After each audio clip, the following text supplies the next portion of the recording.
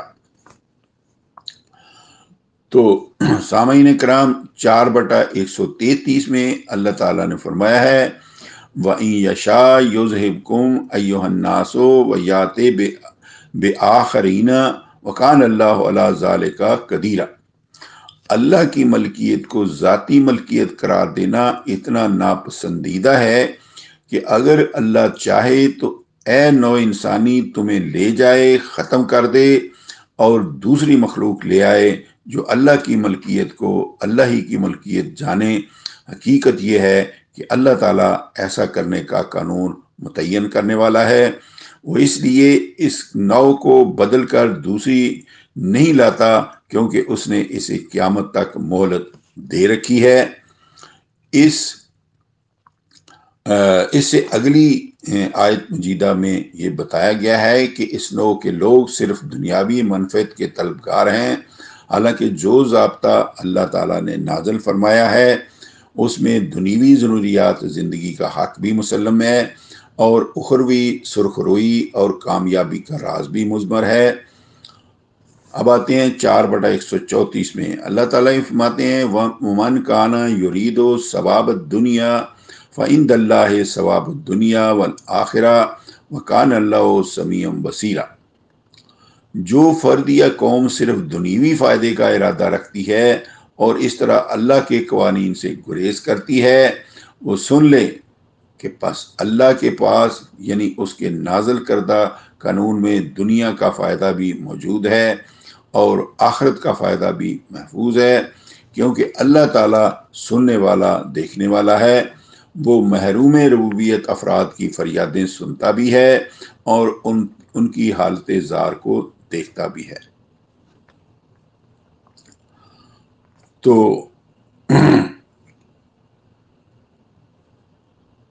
گواہی ہمیشہ سچی دیا کرو، خواہ تمہارے اپنے یا والدین کے خلاف ہی کیوں نہ ہو۔ سامعین کرام، آج کا درس ہم ادھر ہی اس کا اختتام کرتے ہیں، اس کو ہم آئندہ محفل کے لیے چھوڑ دیتے ہیں۔ تو آج کی محفل میں بس اتنا ہی۔ تو وما علینا الا البلاغ، فی امان اللہ، اللہ حافظ۔